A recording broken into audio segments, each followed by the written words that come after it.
خدائی فوجدار۔ بخار تو اچھل چکا تھا مگر طبیعت نڈھال تھی۔ گھرتے پڑتے سحری کے بعد فجر کی نماز کے بعد ہم نے قریبی مسجد میں ادا کی اور ہوٹل واپس آ گئے۔ اب سونا مت، سامان باندھو، ہمیں جلدی نکلنا ہے۔ کمرے میں داخل ہو کر مجھے بیڈ پر لیٹتا دیکھ کر ندیم نے کمرے میں پھیلی چیزوں کی طرف اشارہ کرتے ہوئے کہا، کہاں جانا ہے؟ گھر، اور کہاں؟ اب ادھر ادھر وقت ضائع کرنے کا کیا فائدہ؟ اچھا ہے بروقت گھر پہنچ جائیں، ورنہ عید کی رش کی وجہ سے ٹکٹ ملنا مشکل ہو جائے گا۔ ندیم نے خود کو سمجھدار ثابت کرتے ہوئے عقل مندی جھاڑی، جو میرے نزدیک صرف مندی تھی، عقل کا اس سے دور دور تک کوئی تعلق نہ تھا۔ میرا فی الحال گھر واپسی کا کوئی ارادہ نہیں تھا۔ میں کوڑا جواب دے کر بیڈ پر دراز ہو گیا۔ کیوں، اب تمہارا کیا ارادہ ہے؟ اس نے غصے سے پوچھا۔ ارادے سارے میرے رب کے، میں کون ہوتا ہوں ارادے کرنے والا؟ میرے بس میں تو کوشش لکھی ہے اور وہ میں کرتا رہوں گا۔ فضول درس نہ جھاڑ، صاف بتا تو نے کیا سوچا ہے؟ یہی کہ ویزا تو قسمت سے ہی ملنا ہے، اب آ ہی گئے ہیں تو قونصلیٹ والوں کو درشن بھی کرواتے جانے۔ وہاں جا کر کیا ہوگا احمق؟ پاسپورٹ تک تو ہے نہیں تمہارے پاس۔ وہاں جا کر کھری کھری سننے کا شوق ہے تو میں یہیں پورا کر دیتا ہوں۔ میرے عقل قل کیا ہو گیا؟ یہ تو وہاں جا کر ہی پتہ چلے گا۔ رہ گئی کھری کھری سنانے والی بات کو، کھوٹے منہ سے کھری بات اچھی نہیں لگتی۔ سو چپ چاپ دیوار کی طرف منہ کر کے لیٹ جاؤ۔ ماں بدولت کو فی الحال چند لمحے کے لیے ذہنی سکون کی ضرورت ہے۔ میں نے احمق اعظم کا بدلہ لیتے ہوئے حساب چکایا۔ ہم بچپن کے دوست تھے، سو ہمارے درمیان نوک جھوک چلتی رہتی تھی۔ ایک دوسرے کی بات کا برا منانے کا تو سوال ہی پیدا نہ ہوتا تھا۔ جنگ سے زیادہ زبانی جھڑپوں تک محدود رہتی تھی اور اس میں کوئی بھی ہار نہیں مانتا تھا۔ دوستی کا یہ حسن ہی ہمارے رشتے کی خوبصورتی تھی۔ تم وہاں کیوں جانا چاہتے ہو؟ یہ بات میری سمجھ سے باہر ہے، ندیم نے الجھے لہجے میں پوچھا۔ یار یہ تو میں بھی نہیں جانتا کہ میں وہاں کیوں جانا چاہتا ہوں، بس سوچا ہے کہ دل میں کوئی خلش نہ رہ جائے۔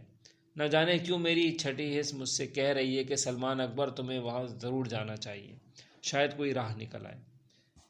کتنے بجے جانا ہے؟ 6 بجے پہنچنا ہے وہاں۔ تو پھر اٹھو، تیاری کرو، 5 تو بج رہے ہیں، سونے کا وقت نہیں ہے۔ اوکے باس، 10 منٹ میں تمہیں تیار ملوں گا۔ میں نے جلدی سے شاور کے لیے واش روم کا رخ کیا، جبکہ ندیم تکیہ منہ پر رکھ کر بیڈ پر لیٹ گیا۔ جس وقت ہم ہوٹل سے نکلے اس وقت 5:10 ہو رہے تھے۔ میں نے خود کو قسمت کے سپرد کر دیا۔ اب مجھے وہاں جانا تھا جہاں نصیب کی ہوا لے چلے۔ پورے 6 بجے ہم قونصلیٹ کے دفتر پہنچ گئے۔ میں نے ریسیپشن پر موجود لڑکی کو اپنا لیٹر نمبر اور نام بتا کر لیٹر اور کاغذات دکھائے تو اس نے مجھے آدھا گھنٹہ انتظار کرنے کا کہا اور ریکارڈ والے رجسٹر کھنگالنے شروع کر دیے۔ مقررہ وقت کے بعد اس نے کاغذات اوکے ہونے کا سگنل دیا۔ میم کیا آپ بتا سکتی ہیں کہ عید والے دن بھی انٹرویوز ہوں گے؟ میں نے ہمت کر کے اس سے پوچھا۔ لڑکی نے آنکھوں پہ دھرا موٹا چشمہ ایک طرف کرتے ہوئے سر سے لے کر پاؤں تک چبھتی ہوئی نظر سخت نظروں سے گھورا، جیسے میرے سر پہ سینگوں قائم۔ میم پلیز۔ مجھے سمجھ نہیں آ رہی تھی کہ کیا کہوں۔ ایک دم ایسے لگا جیسے برسوں پرانا شرمیلا سلمان اکبر انگڑائی لے کر جاگ گیا ہو۔ لڑکی نے ایک بار پھر مجھے ایسے ہی گھورا اور میری حالت پر کوئی شبہ ہو، لیکن میرے چہرے سے جھلکتی بے بسی کو دیکھ کر وہ کچھ نرم پڑ گئی اور نفیس سے سر ہلا کر فائلوں میں سر دے دیا۔ بات دراصل یہ ہے کہ میرے انٹرویو لیٹر پر جو تاریخ لکھی ہے وہ عید کے دن کی ہے۔ میں اس لیے پریشان ہوں کہ عید والے دن کراچی سے اسلام آباد آنا بہت مشکل ہے، یہ دیکھیں پلیز۔ میں نے نرمی کا فائدہ اٹھاتے ہوئے ایک ہی سانس میں ساری بات بتا کر جلدی سے کال لیٹر اس کی طرف بڑھاتے ہوئے کہا، مبادا وہ پھر سے چڑ جائے۔ اوکے پلیز ذرا انتظار کیجیے۔ کال لیٹر میرے ہاتھ سے لیتے ہوئے اس نے کہا۔ یقیناً اس کی لاپرواہی صرف دکھاوا تھی، در حقیقت وہ میری بات پوری توجہ سے سن رہی تھی۔ اس نے ساتھ رکھی الماری سے متعلقہ فائل ڈھونڈی اور میرا لیٹر نمبر دیکھ کے میرے خواہش ڈھونڈنے لگی۔ میں ساری کارروائی خاموشی سے کھڑا دیکھتا رہا۔ تقریباً 10-15 منٹ کی مغز ماری کے بعد اس نے سر اٹھایا اور بتایا کہ میرا انٹرویو عید کے دن نہیں بلکہ عید کے 5ویں دن ہے۔ اس خبر نے میرے تن میں پھر سے ایک جان ڈال دی۔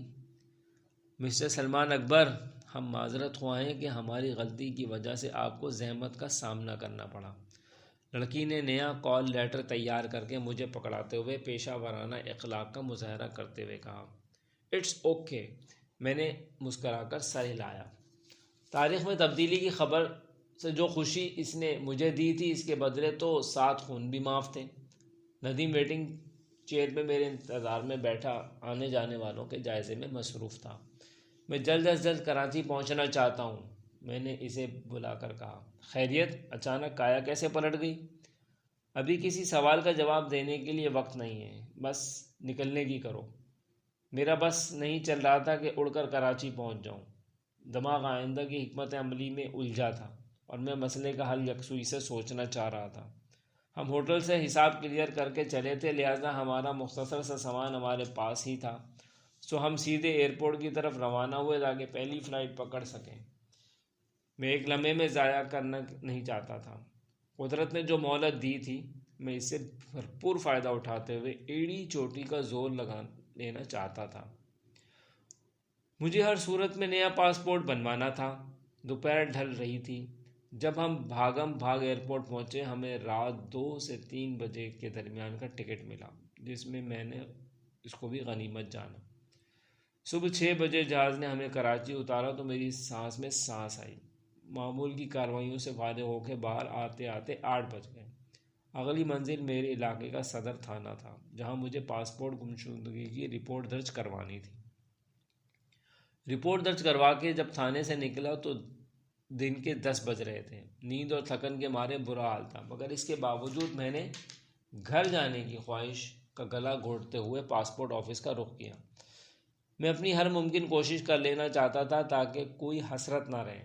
پاسپورٹ آفس کے عملے نے مجھے صحیح معنوں میں ناکوں کے چنے چبا دیے۔ مجھے ارجنٹ پاسپورٹ بنوانا تھا۔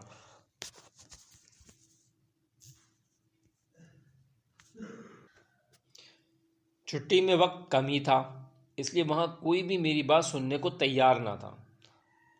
آخر ایک افسر کو میں نے منت سماجت کر کے بات سننے پر آمادہ کرتے ہوئے سارا ماجرا سنایا۔ اس نے بھی آنکھیں ماتھے پہ رکھتے ہوئے صاف جواب دے دیا تو مجھے امید کے دیے بجھتے دکھائی دینے لگے۔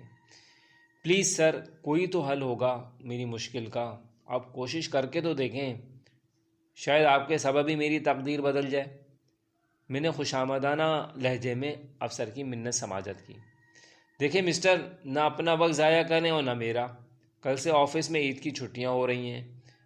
وہ سامنے کلاک لگا ہے، ٹائم دیکھیں، 12 بج رہے ہیں۔ کچھ ہی دیر میں لنچ بریک ہوگی 1 گھنٹے کی، 4 بجے آفس بند ہو جائے گا۔ اتنے کم وقت میں کیسے آپ کا پاسپورٹ بنوا کے آپ کے ہاتھ میں پکڑا سکتا ہوں؟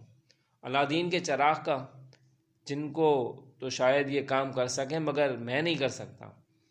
معذرت، آپ تشریف لے جائیے۔ افسر نے کوڑا جواب دیا۔ آس کا دیا کیا بجھنے لگا، دل کی کشتی بھی ساتھ ہی ڈوبنے لگی۔ اس سے پہلے کہ دل پہ گرتے آنسو درد کی تصویر بن جاتے، ایک اجنبی آواز میرے کانوں سے ٹکرائی۔ ایکسکیوز می سر، کیا میں آپ کی کوئی مدد کر سکتا ہوں؟ میں نے پلٹ کر دیکھا تو ایک نوجوان کو سوالیہ نظروں سے اپنی طرف دیکھتے پایا۔ آپ کون؟ خدائی فوجدار، مخلوق خدا کے خادم۔ ہم مہربان فوج کے سپاہی ہیں جو آپ کو پاکستان کے ہر محکمے میں محبت کے ساتھ خدمت خلق انجام دیتے ہوئے دکھائی دیں گے۔ ہمارا ایمان ہے کہ عبادت سے جنت اور خدمت سے خدا ملتا ہے، اس لیے ہر وہ جائز کام جو ان محکموں کے تنخواہ دار عہدیدار افسران اعلیٰ و بالا ناممکن قرار دے دیتے ہیں، وہ ہم جیسے خاکسار چٹکی بجانے کی دیر میں کروا دیتے ہیں۔ نوجوان نے چرب زبانی سے اپنا تعارف کرواتے ہوئے کہا۔ جو کام یہاں کا عملہ نہیں کر کے دے سکتا وہ تم کیسے کر سکتے ہو؟ الادین کے چراغ کے جن ہو تم؟ میں نے اپنے شبے کا اظہار کیا۔ یوں ہی سمجھ لیجیے، بس آزمائش شرط ہے۔ میں نے الجھی ہوئی نظروں سے اس کی طرف دیکھا تو ایک بار پھر وہ بولنے لگا، بھائی آپ مجھے پریشان لگ رہے ہیں، ہو سکتا ہے میرے پاس اس آفس سے متعلقہ ہر پریشانی کا علاج ہے۔ اگر مناسب سمجھے تو مجھے مسئلہ بتا دیں، ورنہ ہم اپنی اپنی راہ لیں گے۔ کوئی زبردستی نہیں، وہ مسکراتے ہوئے پلٹا۔ میرا پاسپورٹ گم ہو گیا اور مجھے ارجنٹ پاسپورٹ آج ہی چاہیے، مگر یہاں کوئی میری بات سننے کو تیار ہی نہیں۔ میں نے اسے مڑتے دیکھ کر جلدی سے کہا، یہ تو نہایت معمولی مسئلہ ہے۔ وہ کیسے؟ اس بات کو چھوڑیں کہ کیسے، یوں سمجھیں کہ یہ میرا خاص شعبہ ہے۔ آپ کا مسئلہ چٹکیوں میں حل ہو سکتا ہے، مگر اس کی جان بوجھ کر جملہ ادھورا چھوڑا۔ یہ خدائی فوجدار نہ صرف پہنچے ہوئے ماہر نفسیات ہوتے ہیں، بلکہ انسانی نفسیات سے کھیل کر اپنے دام میں پھنسانے کا فن میں بھی یہ ماہر ہوتے ہیں۔ مجبوریوں کو خریدنے کا ہنر ان پر ختم ہے۔ یہ بات دفتروں کے دھکے کھا کر کے مجھے سمجھ آئی۔ کیا مگر؟ میں نے تیزی سے سوال کیا۔ پاسپورٹ 2 گھنٹوں میں آپ کے ہاتھ میں ہوگا، بس فیس ڈبل ہوگی۔ منظور ہے تو بتائیے۔ ٹھیک ہے، بنوا دو، میں فیس دے دوں گا، میں نے فوری فیصلہ کرتے ہوئے کہا۔ پاسپورٹ کی نارمل فیس 4000 ہے، ارجنٹ میں ڈبل ہو کے 8000 ہوگی۔ 1000 میرا کمیشن، نہ کم نہ زیادہ۔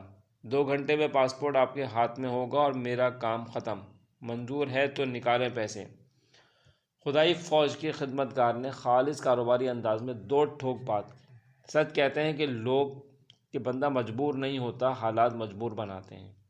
یہ ساری قیمت مجبوری کی تھی، مگر اس وقت حالات کا تقاضا یہی تھا کہ کوئی اس سے بڑی شرط بھی لگاتا تو میں مان لیتا۔ یہ تو معمولی رقم تھی۔ شوق کی قیمت جان کر میں فوراً سر ہلا کر بٹوا نکالنے لگا۔ کل ملا کر بٹوے سے جو رقم نکلی وہ 4000 تھی۔ میں نے مایوس اور خاموش نظروں سے ندیم کی طرف دیکھا تو اس نے مسکرا کر آنکھوں ہی آنکھوں میں تسلی دی اور اپنی جیب سے 5000 نکال کے کاغذات کے ساتھ اس کے حوالے کر دیے۔ آپ میرے ساتھ آئیں۔ وہ ہمیں آفس کی طرف لے کے چل پڑا۔ جادو کی اندیکھی چھڑی گھماتے ہوئے اس نے دیکھتے ہی دیکھتے ضروری کارروائی مکمل کروا کر کاغذات جمع کروا دی اور رسید میرے حوالے کر دی۔ 3 بجے پاسپورٹ وصولی کا وقت طے تھا۔ میں نے ایک لمبی سانس لے کر اپنے اعصاب کو ڈھیلا چھوڑ کر دفتر سے نکل آیا اور دل ہی دل میں اللہ کا شکر ادا کرنے لگا۔ دنیا چاہے لاکھ دروازے بند کر لے، اس کے احسان کا در کبھی بند نہیں ہوتا۔ اس کا وعدہ ہر حال میں سچا ہے اور اس کی رحمت سے مایوس نہ ہونا۔ بے شک نوازتا ہے، مگر اپنے وسیلوں کے ذریعے۔ مجھے اپنے رب کی ذات پر بے اختیار پیار آیا۔ اس کے رحم و کرم کو محسوس کر کے میری آنکھیں بھیگ گئیں۔ بے شک وہ علی کل شیء قدیر ہے۔